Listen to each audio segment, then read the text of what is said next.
So welcome everybody to Scalar Heart Connection and the webinar on world peace. Still It's breaking up. very exciting to see all of you join us. I like this whole idea of world peace, and the idea is that world peace begins with our own personal peace. And how I look at it is that when we're at peace, we just radiate that out to others, and therefore we affect everybody around us. And if we can continue to radiate peace and help other people find inner peace, then we can really, in fact, have an impact on world peace. So Scalar Heart Connection, for those of you that are new, is basically a process that allows us to tap into the innate wisdom of our own heart. So it plays on the idea that our heart is vibrating. It's a frequency modulator, if you will, and therefore it's in tune with the vibration of the heart of the world, the heart of the universe, and therefore it knows what the universe knows. So all we have to do is tap into that, and the way we do that is by asking our heart to show us a number. And that number is really, I look at that as the language of the heart. So we can ask our heart to show us a number, and that number is connected to different statements that the heart knows that we need to hear in relation to the subject or the issue. And the issue today is world peace. And again, because it's about our own personal inner peace, it's nice to have the input of those that are on the call. Now, last week, for example, the heart told us that we needed to connect more to our creative self-expression. And in that, it asked us to be free from confinement, that world peace had a lot to do with our selves feeling like we're confined and not honoring other people's right to be free from confinement. And what was interesting, at the very last part of the session, we looked at the mind resistance to world peace, and we found the statement that money is the root of all evil. And in a way that didn't surprise us, but then on the other hand, that's something that we need to really come into a positive relationship with. And so I wanted to ask, I noticed that some of the people here were on the call last week. Was there something that came up in the session last week that you wanted to sort of roll over into this week's or this month's session? I know that Kathleen, you'd mentioned before that this idea of trust came up for you. Is there something that you'd like to add about trust? Well, yeah, I've been working with a lot of groups locally on different aspects of environmental stuff, and I'm on a national group for economics. And I'm getting very frustrated because the participants aren't working well together. And then this last weekend, I was in an all-day workshop to develop a mission statement for one of them.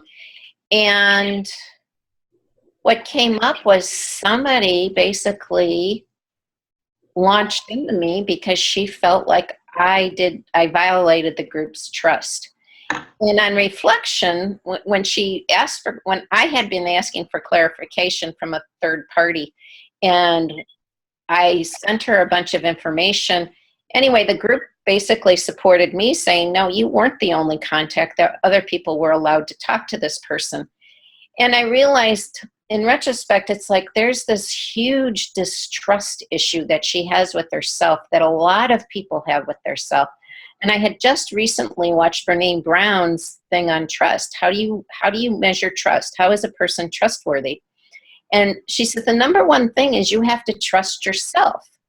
Well, I trust myself implicitly to always do the right thing. So I don't have a problem with trust. So I realized a lot of these groups are having trust issues because they can't trust that somebody's going to follow through on something, or that, somebody is going to do what they say they're going to do, or whatever.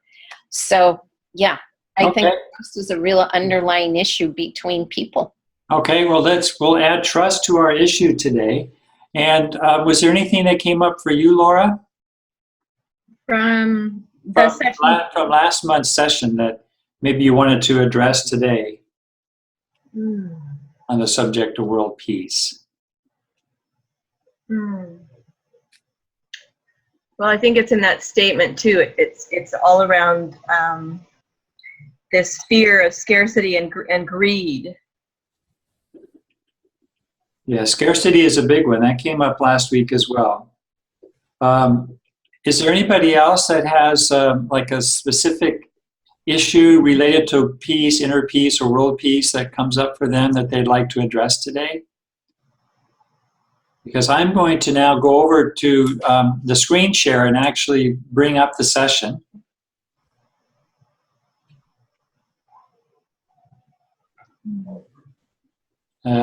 Here we are. And I added that trust is, that we have to trust that there really is enough, so that people don't get into the money issue. So the money issue really is around trust, I think. Okay, so we want the issue that I'm typing. Can everybody see that okay? Uh-huh. Okay, Yep. so it's the issue is world peace. And we're going to add trust and issues around scarcity. Okay. So let's just see what the heart has in store for us today. And let's start, I'd like to just kind of go clockwise and start with Denise. Denise, could you just take a moment, and I'm going to ask you to ask your heart to pick the first number for us. Would that be okay? Okay. Are there numbers on the screen? Because I don't see numbers on the screen. But. Okay, yeah, just below. So I'm going to ask you to ask your heart to show you a number 1 through 7. 7. Okay, and so 7 is taking the session to the crown chakra.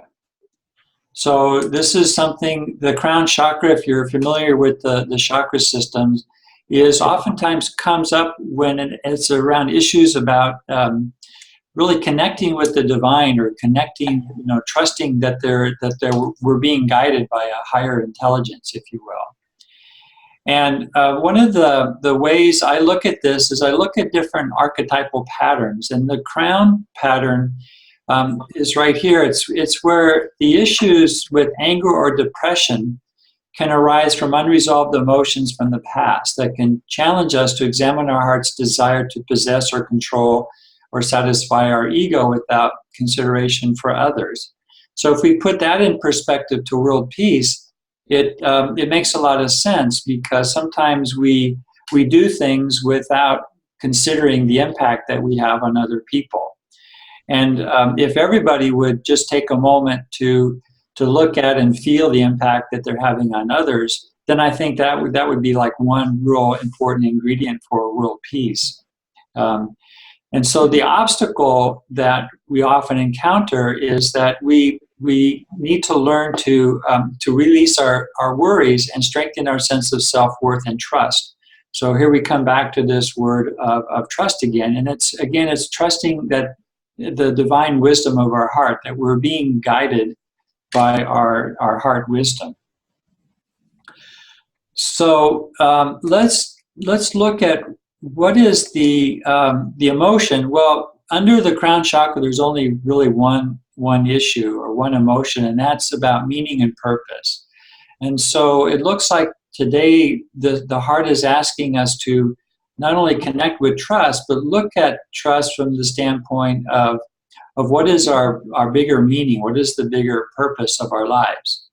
And so without trying to answer that, let's just leave that blank, and we'll see what comes up and see how maybe each of us can identify with that. So one of the first things that we ask the heart to show us is, what is our mind-brain condition? What is our societal or parental conditioning? What is that sort of that program that runs in the back of our head that we tend to react from this place?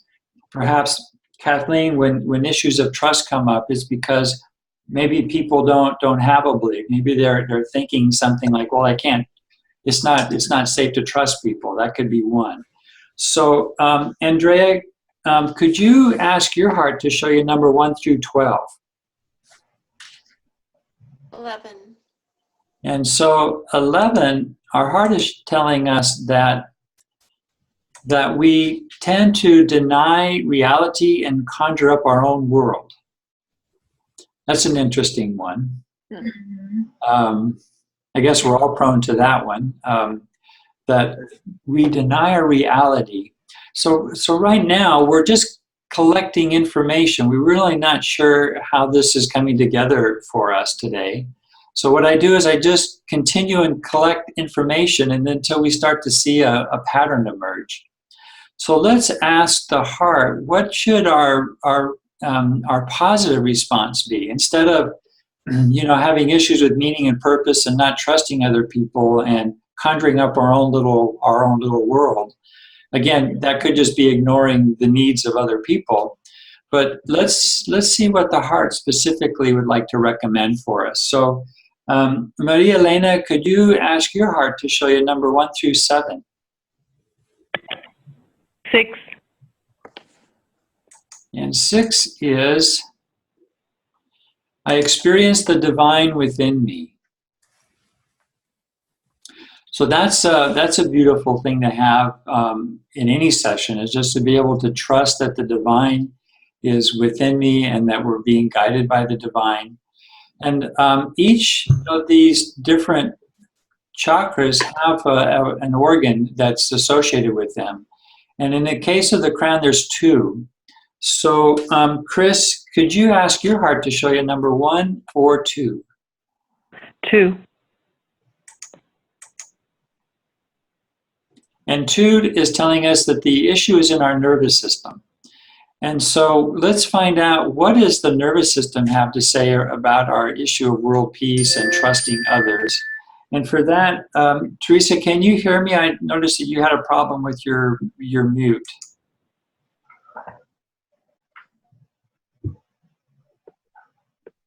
Then let's, Kathleen, can you ask your heart to show you number 1 through 5? 1 through 5. 4.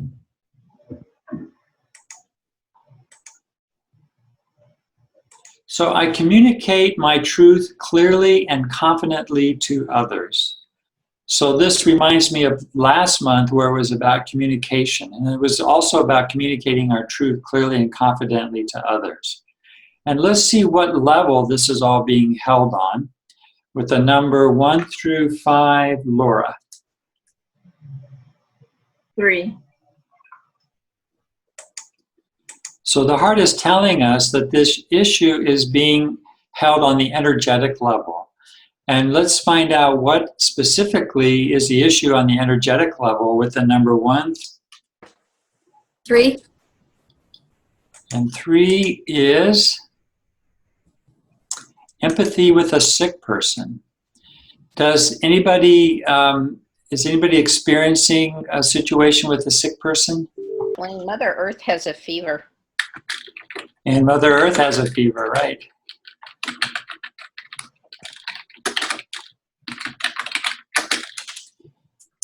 And anybody else?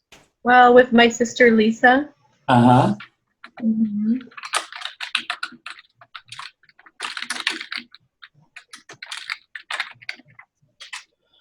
So communicating our truth clearly and confidently to others is an issue that is coming up from on an energetic level with sick people that are around us.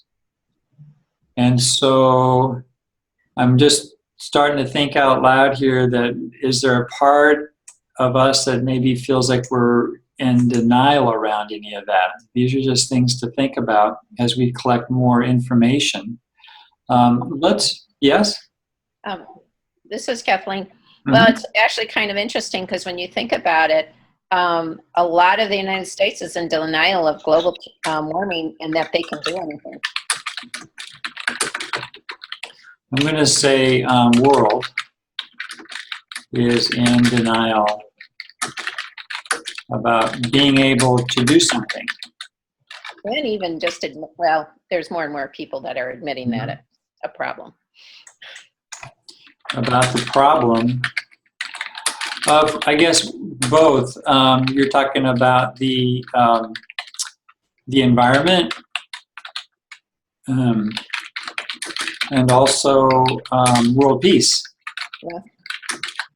Well, and it's really interrelated because with the environment going crazy, it's just going to make everything more unstable, and that affects Exactly. Okay, and let's, Andrea, could you ask your heart to show you number 1 through 4? 2.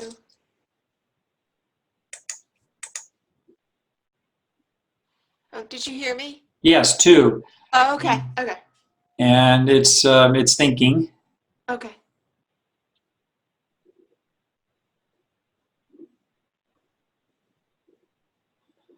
Okay, that's very interesting. It's thinking a lot because it's an age. And I put in here 10,000 years. Oh my God. Oh, wow. So there's something that goes back in the in history that is related to this. So let's just see what happens. I've never experienced this before. Marilena, could you ask your heart to show you number 1 through 10,000? Very funny. Very funny.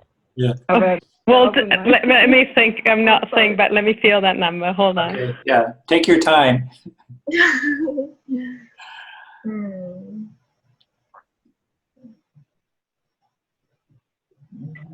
8273. 8273. Well, that sounds like a good one. And so this isn't the actual year, but there's a number behind this, 8273, that only the heart knows. So we're going to ask the heart to show us.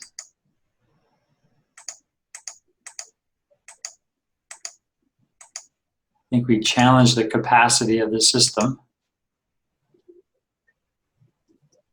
And so the age is 5,103. So that takes us into like 3000 BC. Does anybody know their history well enough to tell us what happened in 3100 BC? Well, patriarchy really became on the forefront, if you go back through the Old Testament, and that would be, one's recorded history is at about 2,000 years BC. Yes. And that's where I would tend to also look at this.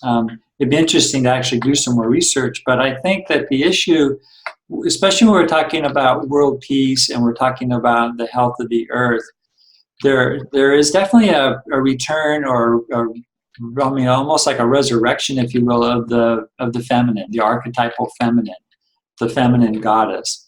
And I believe that is really the energy that we need to step into more balance with. And I suppose with that, we would be able to have more respect for each other, more respect for Earth and her natural resources, and less so this whole idea of competitiveness. And I think that's where this idea of scarcity comes from. So I think that's very important. And let's go to the next step and identify the unmet heart need. And that's a number 1 through 44. Chris. 22.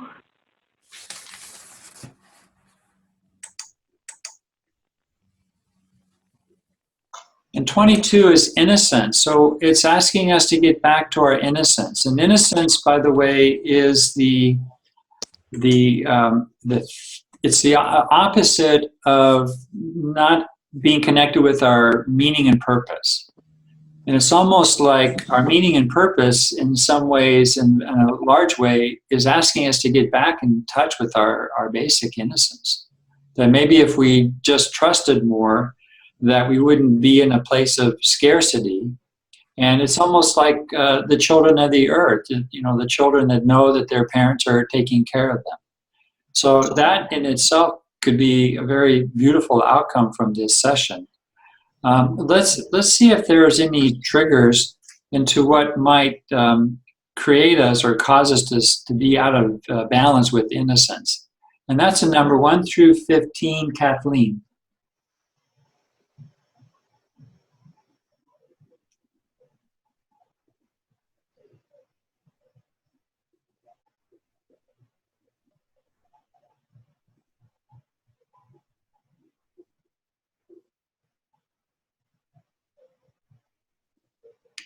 Kathleen, it looks like you're on mute. I'm going back and forth between 7:15. 7 has a lot of heavy energy around it, whereas 15's got lighter energy around it. Well, let's go with the most challenging, and we'll go with 7.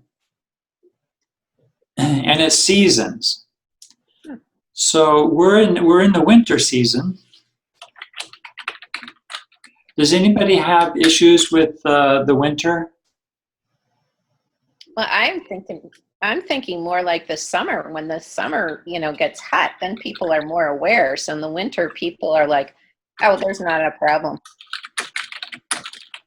People are more aware of what? Global warming and those. And how about also world peace? Does that come up in the summer? Well, that's an ongoing problem. Yeah.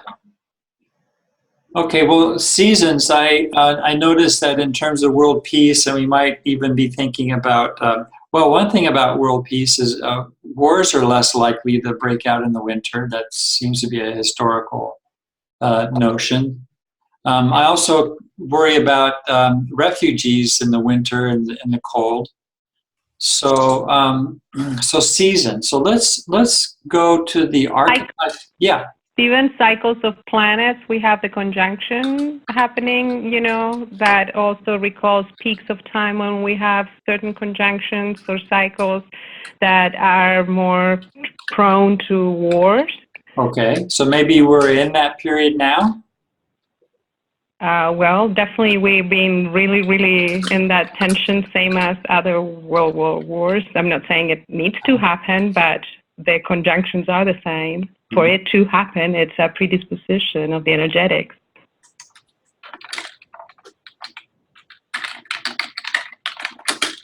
Okay, thank you for that. Let's look for the archetypal pattern, the hero pattern, 1 through 24. Laura.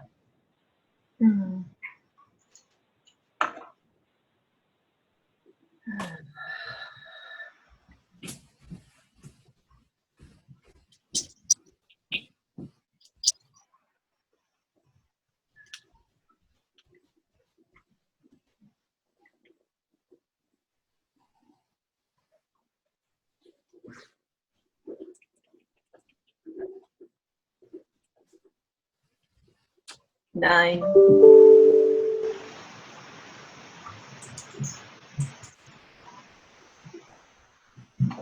So the archetypal hero pattern basically takes the session, and the heart is giving us a sense of these archetypal energies and how the issue which we said is world peace, and we talked about trust and issues around scarcity, that on a deeper level, the heart is saying that you could almost put this whole issue into the energy of the 10th house, if you're familiar with the zodiac, the signs, and also the hero's journey. This is the road home. And it is knowing that I belong to the whole. And it says that depression and despair or obstacles in social structures or barriers can affect the hero, and that's basically, I look at us as the hero, that it can affect our sense of self-worth and our ability to contribute to the global community.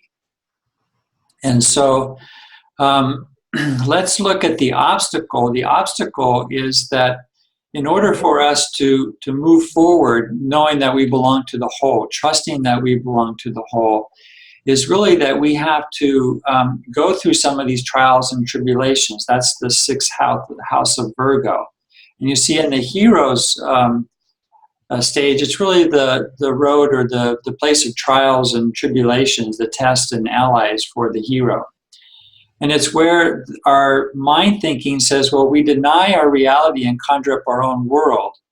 But it's also allowing us to learn to be discerning, to see life through the eyes of the heart.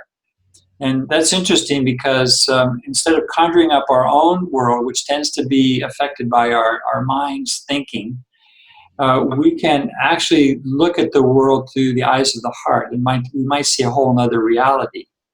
So it's asking us to move out of our judgmental thinking and our criticisms and analyzing the behavior of other people, but also to look at our own actions and to learn to go beyond our own personality, our own needs, our own ego, and to really step into being of service to other people. And then the question is, well, how do we do that? And the fourth house here is the action. It's the thing that the heart is saying we need to do. And first of all, the heart says that we experience the divine within us. We communicate our truth clearly and confidently to others.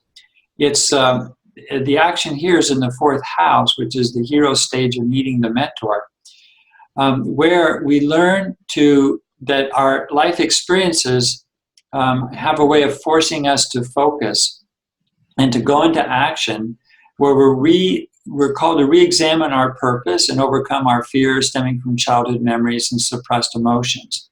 And we saw that the program took us in the beginning to purpose. And so here we are re-examining our sense of purpose and again overcoming our fears that might stem from childhood. What I'd like to do is take this pattern and see if does anybody have any insight into an area of their own life that this would apply to. And I'm thinking particularly of those that said that they have a sick relative. And is there something that having that sick person would be sort of stirring up something within us? Well, I was also feeling into actually my son Nicholas and just how my heart goes out to him because I feel like he feels so stuck between this system that's unending and exhausting and doesn't fit. It doesn't allow him to feel his body, to feel his heart. And he's having a struggle because he feels like what he said to me was, I just have to keep going in order to survive. And yet it feels like he's just going to drop over from it's not, he's not connected to the meaning of it. His heart isn't connected to wanting to do it. He's no time with his family. So.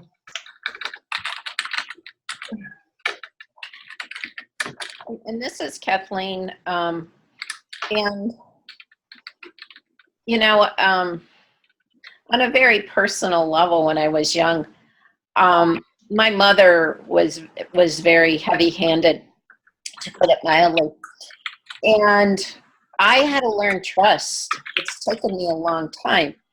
So I think that's why it comes up, because I can see all these people having trust issues, because I had to learn that somebody can love you and still not treat you well and keep that cognizant dissonance and go forward anyway and learn to trust myself and other people. Yeah. So, yeah. I mean, we all have work, but it's like I'm a lot farther along than a lot of the people that I see around me. The way I see trust is trusting that the world is benevolent, that we live in a benevolent universe. Right. And therefore, things may not always go the way we plan, but ultimately things work out for our best. So I think that is the trust part, not trusting that, I'm going to win the lottery or, right, my life is going to be great, but trusting that what I'm going through, there is a purpose behind it. And the purpose is to help me grow and to be a better human being. Is there anything else in some of the sick people, the sick relatives? That, yeah. And with my nephew, it caused me to reevaluate my whole life. And just, guys, I see where his is out of bounds. He has totally lost connection with himself, and he's self-medicating with multiple things. And so it's caused me to just look at my own life and see where it's out of balance and what I have to do to get my life back in balance.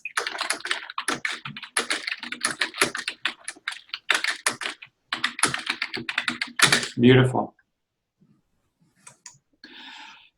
We're at that point where we want to know what was the sort of the essence of what our heart was telling us today.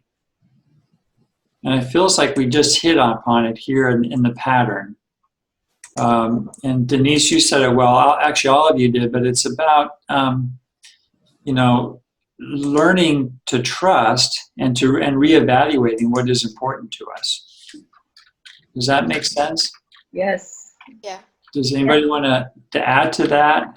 Well, and it's interesting because I was my younger sister's mother, more or less, and her husband's got brain cancer and isn't doing well. So, yeah, so trust issues around what's going to happen to her probably are there for me.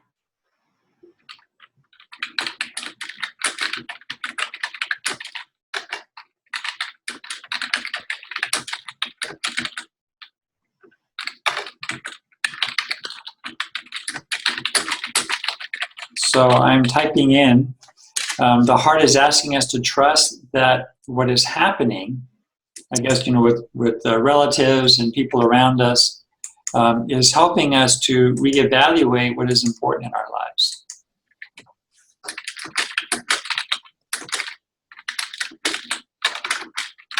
And so to do that, I want to get back to the positive statement. If we can boil this whole thing down into one statement, and the idea is that the heart is given us some ideas. The first is I experience the divine within me, and second, I communicate my truth clearly and confidently to others. And it feels like it's sort of a combination of that. With the word trust would be important.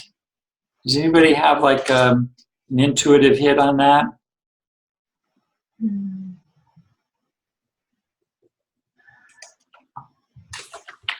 Both of them resonate with me. I mean, I'm always concerned that people don't understand me. And so even when I speak, it's like, I don't know if people are hearing my truth because I am very deeply connected to my heart. Mm-hmm. So it feels like we have a couple things going on at the same time.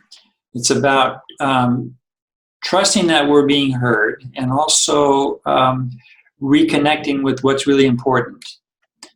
And so maybe we do both. We can create a statement that includes both. Mm-hmm.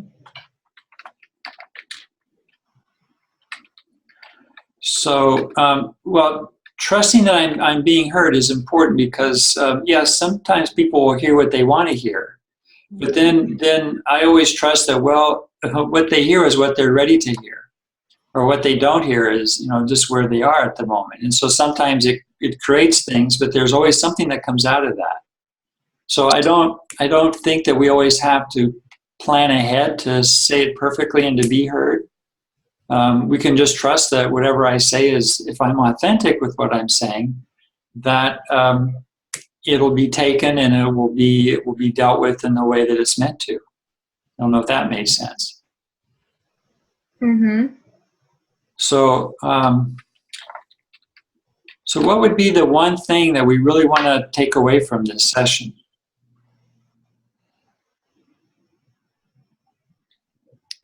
I trust that I am being guided to the highest good. And I am able to share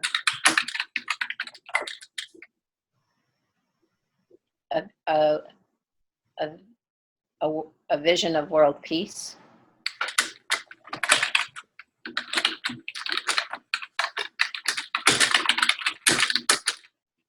No, not my vision of world peace. So I trust I am being guided for the highest good towards my vision of personal and world peace. Oh, okay.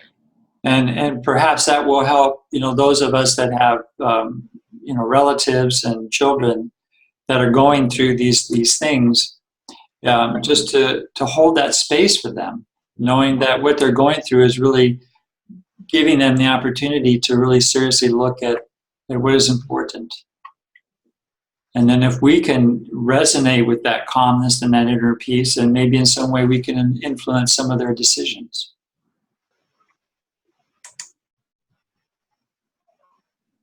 So to help us with this, we need to find out what is our mind resisting? What is it about that statement, which is so beautiful, that the mind says, yeah, but I'm not really sure I'm ready to go along with that. So we need a number 1 through 23, and it would be Denise. 22. 22. So our collective mind is saying that my situation distracts me from doing something different. Oh, boy, in an activist world, is that true? Yeah. So I don't know, Laura, I'm thinking of your son maybe, who, he's stuck in this idea, I need to make money and I have to support my family, which are very true and realistic.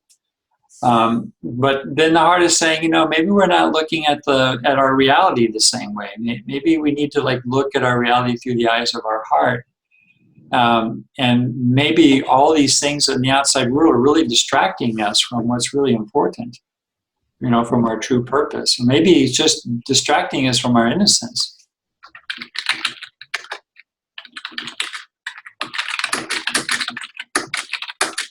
Well, and Yeah. one of the things that comes up for me is when I heard a number of Indigenous people speak this summer, they said in their visions, they have the world stopping for 3 days. They said, we don't know what that means. And see, to me, I take that as, and I've been saying this to people, we just need to stop and play for 3 days.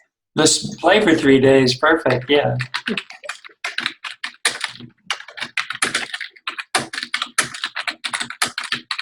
Wow. I wonder what would happen if, people with an illness would just stop and play for 3 days. It'd be interesting to see how they felt after 3 days. Let's. Stephen, can I say something? Yes, of course.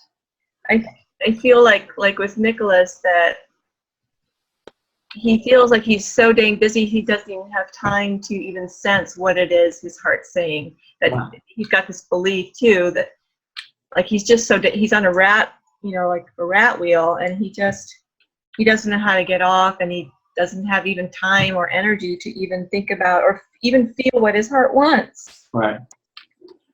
Mhm. And so I think that goes along with our positive statement. I trust I'm being guided for the highest good towards my vision of personal and world peace. But at the same time, I need to just take a time out so I can really evaluate, how am I being guided? What is that guidance showing me? I mean, if we don't listen to our inner voice, then how can we be guided? Mhm. So I think that this is a good reminder for us. Yeah, it is.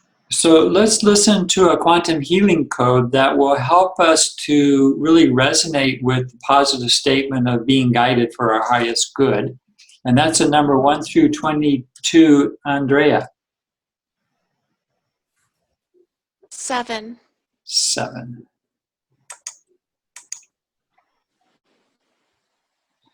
And so this is an interval 396 and 852, which is it's a little bit dissonant, and it is the vibration of 396, which is the earth, and 852 is the crown. And we started with the crown, and we're talking about world peace on the earth, and here we have the vibration of the earth and the crown together. So let's all listen to that. Just close our eyes and breathe in deeply, and just take this in as maybe giving ourselves just a minute to pause and reflect on our world in inner peace and being guided.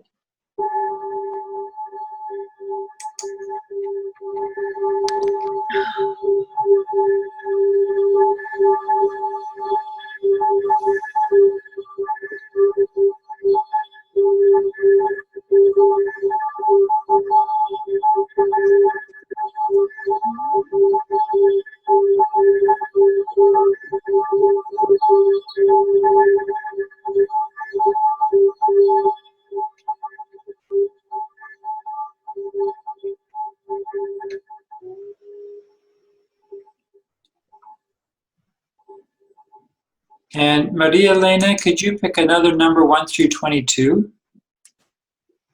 15.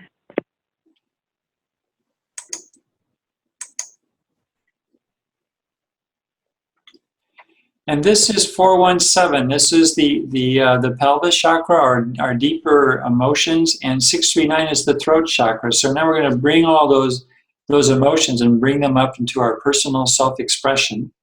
And to do that, we need a number 1 through 4, Chris. 3. And we're going to listen to this note with tapping on our sternum. Just sort of like tapping on our rib cage so we can feel that heartbeat. And let's do that as we're breathing in. I trust I am being guided for the highest good towards my vision of personal and world peace. If we could repeat that while we listen to this, that'd be wonderful.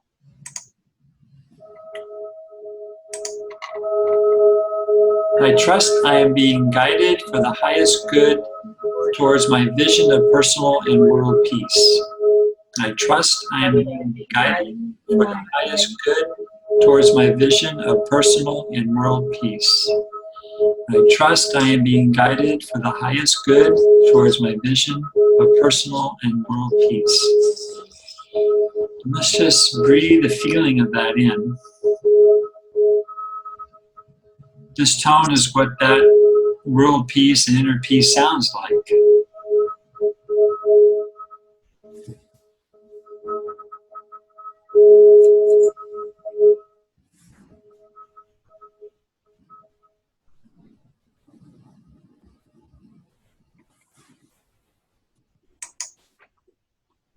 And let's see, to close this session, we need a number 1 through 6. Kathleen.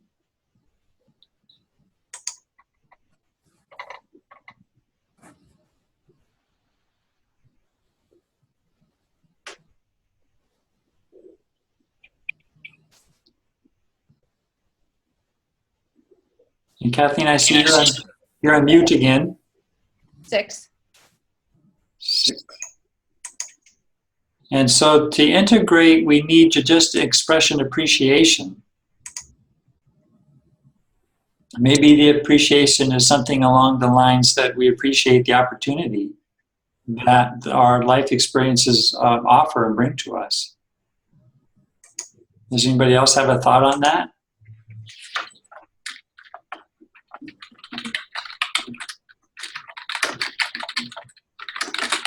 And it's one of the things that I've done almost daily is do my spiral saying thank yous.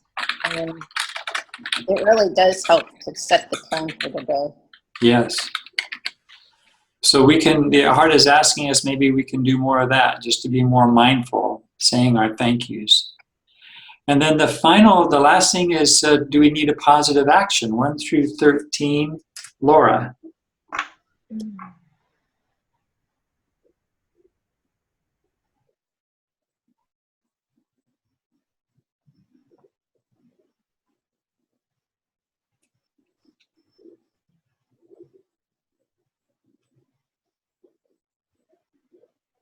Five. And so our positive action this month is breathing. Spending more time deep breathing and appreciating at the same time. And that completes this session, and I want to thank everybody. Are there any questions? I'm going to continue to post the video of the sessions on YouTube, and also shortly they'll be available on the scalarheartconnection.com website, so that way we can refer to them. And I'd like to do another session the middle of February, so I'll keep you posted on the new date for that. Are there any comments or questions? Maybe just a statement. Yes. Just leading up to this session, I just noticed for myself that reevaluation happening in my being, and just noticing that I'm making more choices to really spend time with those that I love and with my kids, with, yeah.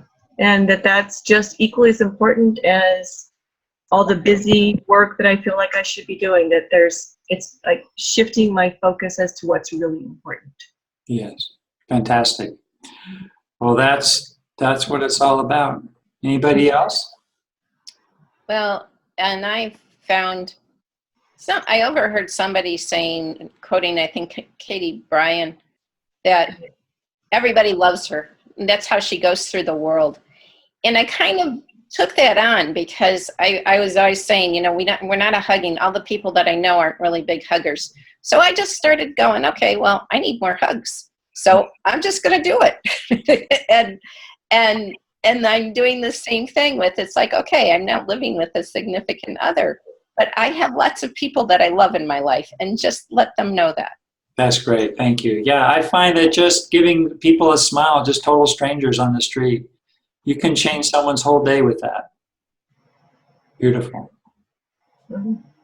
Well, Andrea, this is your first time experiencing, and also Denise, experiencing a session. And oftentimes, most of the time, practitioners do this for individual concerns.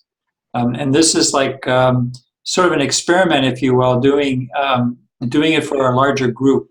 So sometimes the statements aren't as specific, but when we're doing a session for an individual, we find that they're always just right on for that individual and what they're facing at that time. So that would be the only difference. I really appreciate the opportunity. Well, great. Well, thank you for joining us. Yes, and thank you. Yeah, and I hope to see you all next month. All right. Okay. Thank you. Okay. Looking forward to Bye-bye. it. Bye-bye. Bye-bye.